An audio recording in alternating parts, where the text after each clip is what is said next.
$20. Doesn't this nice weather kind of get under your skin, Johnny? Who's that? Make you want to be sitting in a boat on Lake Mojave, hauling in 5- and 6-pound bass? Maybe a really big one? Buster. That's right, Buster Favorite. Where are you? Where are you calling from? Right here at Lake Mojave Resort. And, Johnny, I've just picked up a new spinning rod and reel that I think you ought to give a workout. Oh, you dog. You know I have to work for a living, and, brother, I mean work. Isn't it pretty hard, huh? Too hard. Well, then it's time for you to relax a bit. Yeah, I know, but... Live longer, Johnny. You know the old saying. What old thing? The time a man spends in fishing is never deducted from his lifespan. So come on out here for a few days. Oh, Buster, I'd love it. And if there was some insurance problem that I could use as an excuse, Buster, is there?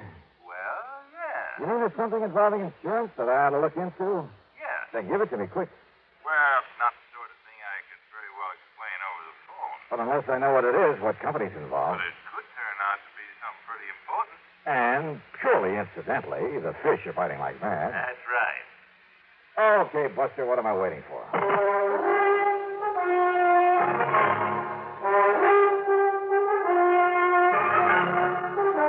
Bob Bailey in the exciting adventures of the man with the action-packed expense account. America's fabulous freelance insurance investigator. Yours truly, Johnny Dollar.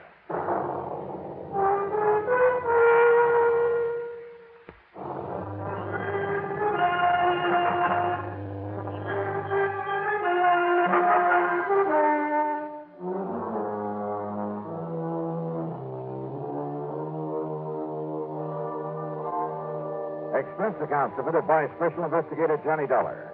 To the Greater Southwest Insurance Company, Los Angeles office, attention Mr. Royal J. Harkin. Following is an account of expenses incurred during my investigation of the Frantic Fisherman matter.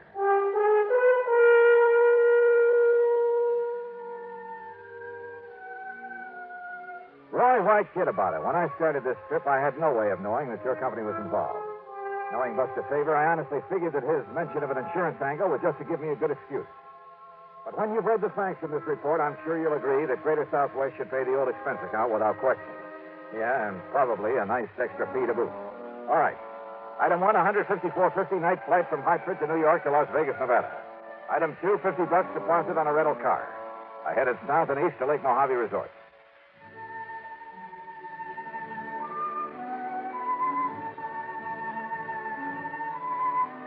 To me, this place is the answer to a fisherman's prayer. The lake itself is over 60 miles long, averages about a mile wide. The resort is at the lower end, complete with modern accommodations, cafe, dock. Well, just about everything you could ask for. Ham Pratt, the general manager, Buster Favor and his wife Marilyn are the salt of the earth. And because of it, the customers are a pretty fine lot without exception. Almost. I'm going to put you here in number 18, Johnny. Good, Buster. I'll feel right at home. And here's a new spinning outfit I want you to try out. 7-foot Harnell. Uh-huh. That's right. And a Mitchell 350, loaded with 4-pound test. So, as soon as you can change your clothes, we'll hit the lake. Okay, now, this is all very nice, Buster, and I'll be changed in about 5 minutes. But... Good, I'll be waiting at the dock. But... until you tell me what the insurance angle is for my coming out here, or where I'm going to charge my expense account. The answer to that is out on the lake. Oh, sure. That was all just an excuse to get me out here to fish. Wrong? But as long as I'm here, I might as well... Wrong, did you say? That's what I said. Then start talking. Sure, out on the lake. Buster! I'll meet you at the dock.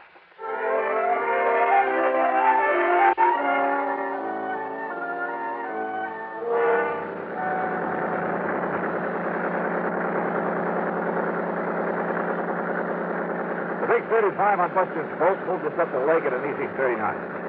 The day was clear, the weather warm. I could hardly wait to break out the tackle and get started. But Buster carefully passed up half a dozen holes where I knew there were fish. Instead, we kept going 5 or 6 miles up beyond the power line crossing. And then finally we nosed into a long, narrow, L-shaped cove. It extended back from the main body of the lake a couple of 100 yards, with flat, rocky walls on either side. At the end, it angled off to the left for perhaps 100 feet.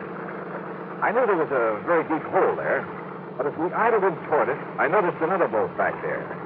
And the man in it seemed to be using a mighty strange fishing technique. He had a long, heavy saltwater rod in his hand, and from the bend in the tip of it, Now, how about that? Somebody beat us into this spot. Woo! Swing around and... Oh, fine. I guess that wire's jived loose again. But Buster, that man fishing down there at the end. Don't let him notice, but keep an eye on him, Johnny. You know him? No, I can't say that I His do. name is Otis Hellman. Came over here from Los Angeles. Did you see the way he was creeping up the water with that rig he's using? Yeah, I wondered about that rig. But he stopped the minute we rolled into sight. Could you see what he had on the end of his line? No, he let it drop down in his boat. We'll just have to wait until he gets back to the dock. There we are. Well, now, as long as this boat's taken, why don't we try a big basin up above? Yeah, sure.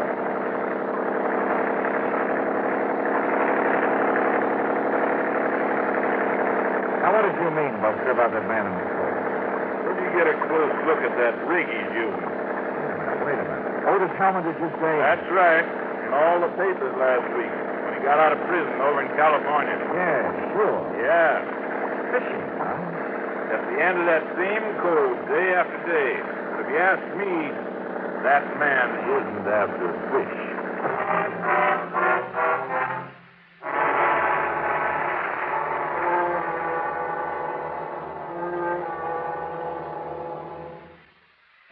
And the Frantic Fisherman matter.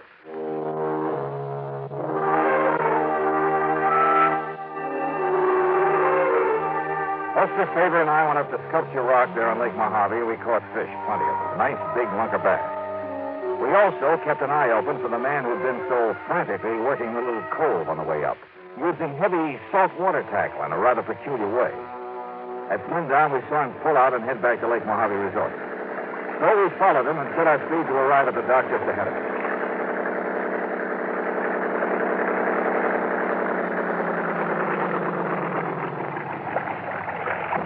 Well, here we are, Johnny. Back home same day. Yeah.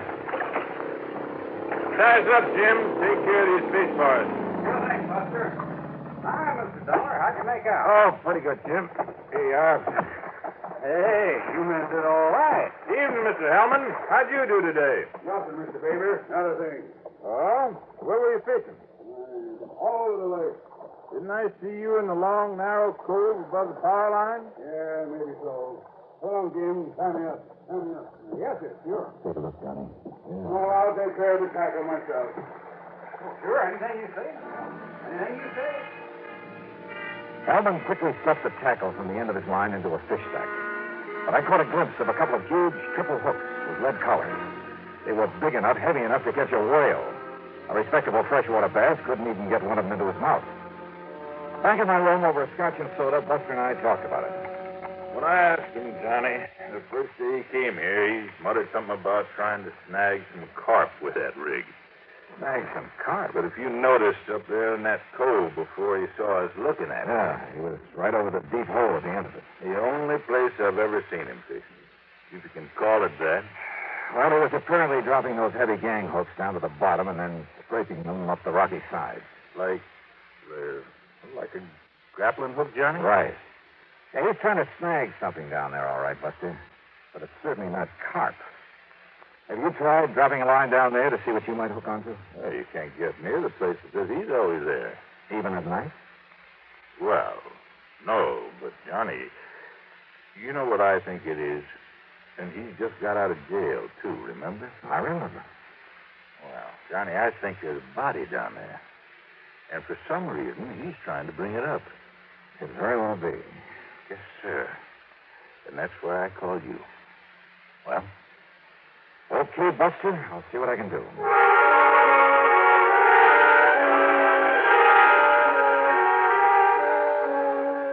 Buster had said that Hellman came here from Los Angeles. Well, there was a man in L.A. who was a veritable fount of information. Royal J. Harkins at Greater Southwest Insurance. It was evening now, so I put in a call to his home. That's item 385 cents, and he had plenty for me. Of course I know who Otis Hellman is, Johnny. When he and that partner of his walked out of McKinney Mining Supply with $60,000, and in cash, mind you, we had to make good on it. Is that why Hellman was sent to prison, Roy? Yeah, in that job, though I believe his partner was the one who really did it. Who was the partner? Another old prospector named Oscar Kirkman. Kirkman. Is he still in jail? Oh, he disappeared, Johnny. Just before he was to go to trial. And the money? Not a penny of it was ever found. So if you have any ideas about how and where you might recover it... Very, Roy. But if you're interested in Kirkman's body, I might be able to find that for you. What? Or what's left of it.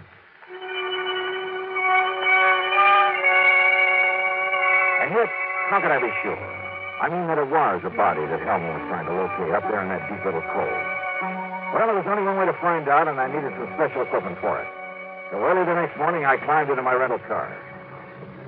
Try Shelby Sporting Goods up in Las Vegas, Johnny. That's the closest place you know, huh? I'm afraid so. Okay, then, here I go. Ordinarily, there'd be dozens of folks around here who could loan it to you, but most of the people right now are either fishermen or water skiers. Hey, incidentally, did Hellman go out in his boat this morning? No, Johnny, and listen. Yeah? Maybe my imagination's working overtime, but listen. Yeah? Hellman had breakfast real early over in the cafe. Then he sat by the window where he could look over at your room. He must have drunk a dozen cups of coffee sitting there, but he didn't budge until you came out. Oh? When you did, when you went over for breakfast, he sort of casually walked down to the boathouse. I mean, it was a little too casual. And he just stood around down there, still keeping an eye on you. Well, I don't like it. Somebody must have told him who I am. Not one of the help, Johnny. I warned him not to before you arrived. Well, I don't think any of the guests know. Just the same, I think Hellman's suspicious of you. And Johnny? Oh, stop worrying about me. Just the same, Just Johnny. keep an eye on him. I'll see you when I get back from Las Vegas.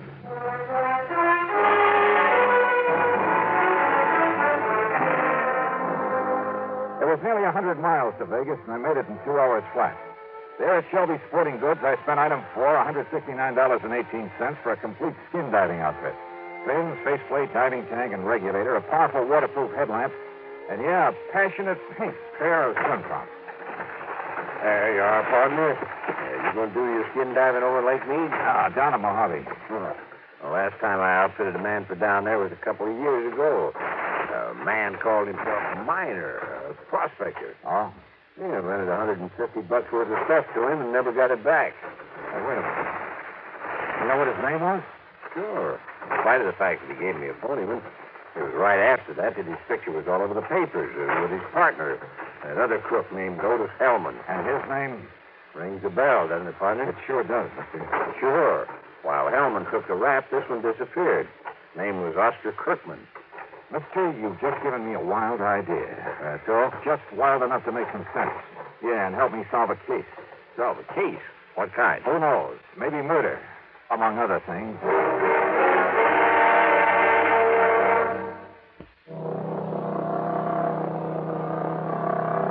On the drive down to Lake Mojave Resort, I stopped in Boulder City at the office of the National Park Commission. There I got hold of a topographical map of the whole area before Lake Mojave was filled up by data sand. Then, back in my room at the resort, I went over it very carefully. I only got a minute, Johnny, before I drive over to Bullhead City. But I saw you come rearing in a minute ago, and what do you got there? Hey, come here. Huh? Look, Buster. Take a look here on this map. Yeah? Before the new dam filled up the lake a few years ago. Uh-huh. Over here. There. Now, look here. Oh. Why, yeah, that's where that long cove is now, where Otis Hellman's been working with that phony rig of his. Uh-huh. And in the deep hole at the end of that cove... Kirkman Folly. That is right. Kirkman had a mine there before the lake was filled, when it was all just desert land by the side of the Colorado River. And right there is where Hellman is grappling for something. Right. Kirkman disappeared, Johnny. Yes. But what really happened is that Otis Hellman killed him and stuffed him down there in that underwater mine. Maybe. But why he wants to bring him up again, whatever's left of him. Buster, I want to use your boat. Well, sure. And if Hellman hasn't gone out fishing, has he? Oh, he's still hanging around down at the dock. All right, good. Somehow you've got to keep him from following me. Well, Hellman's seen you and me together so much, but I can have Jim fill up the fuel tank on Hellman's boat and, meantime, take out one of the spark plugs, something like that. Good. He'll have plenty of chances because Hellman will be watching me when I take off. What are you going to do? A little skin diving up at the end of that cove. And don't be surprised at what I may bring up.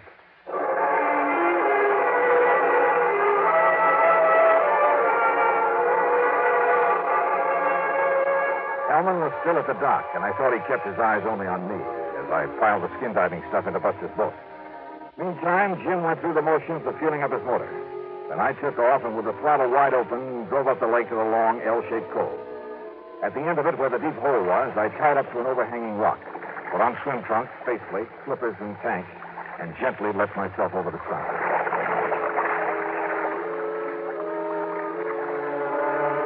I've done a lot of skin diving here and there, but this was something new. The bright desert sunlight from above filtered through the clear, cool water and blended almost eerily the colors of the rocks in the narrow canyon that made this little cove, where the tremendous forces of nature over millions of years had stood up in the very face of the earth, had melted, then cooled and crushed and twisted the rocks into strange and wonderful shapes. And the fish, bass and crappie and bluegill, even a lazy old carp, they watched me without fear as I glided down beside them, moved gently aside, then followed me. A huge catfish casually turned aside as I flipped on the powerful beam of the headlamp. I could almost imagine a look of disdain on his face as he spied this alien being from the world above. And then I found what I was looking for. The entrance to the old Kirkman mine, carefully boarded up.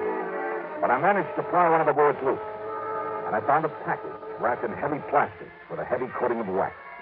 But I could see the color of money inside. I swam back up to the surface with it, to the shadow I thought was Buster's boat. Tossing off my gear, I flung it and the package into the boat and grabbed the gun. Don't bother about coming aboard, Mr. Dollar. Well, Mr. Help. I convinced Jim that he should replace the spark plug in my motor that you had him removed. Well, good for you. You saved me a lot of trouble, Dollars, locating and recovering the money for me. Now that I have it... Look, if you'll aim that thing the other way. Did you also find the remains of Oscar Kirkman down there? Now, listen, Hellman. Well, it don't matter. After I've killed you, you're going to join him down there with his anchor tied to your feet. Thanks again, Mr. Oh, no, you... I kicked with all I had and overturned the boat. As he entered the water, Hellman fired again. A concussion hit his throat, but he dropped the gun, and with the help of the fins of my feet, I was able to turn him, to grab him around the neck and drag him down. I had taken a deep breath before capsizing his boat, and he was an older man than I. But it seemed like hours before he finally quit struggling, and with my lungs almost bursting, I carried him back up to the surface. He was still alive, but harmless.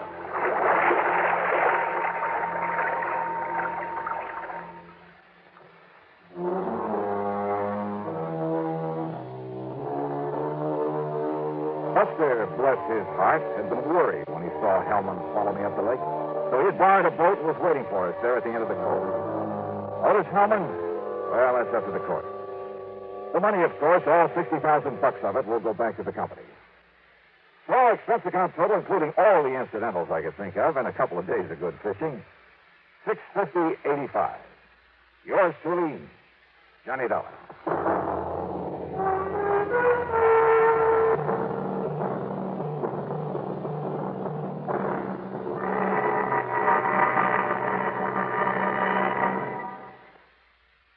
Here's our star to tell you about next week's story. Next week, a call from an old friend.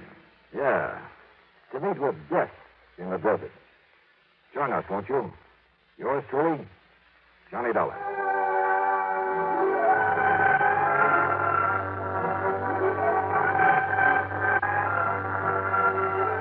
Yours truly, Johnny Dollar, starring Bob Bailey, originates in Hollywood, and is written, produced, and directed by Jack Johnstone. Heard in our cast were Barney Phillips, Sam Edwards, Bartlett Robinson, Forrest Lewis, and Ralph Moody. Be sure to join us next week, same time and station, for another exciting story of yours truly, Johnny Dollar. This is Jim Matthews speaking. You've been listening to the OTR Gold Network. Find more classic radio at otrgold.com.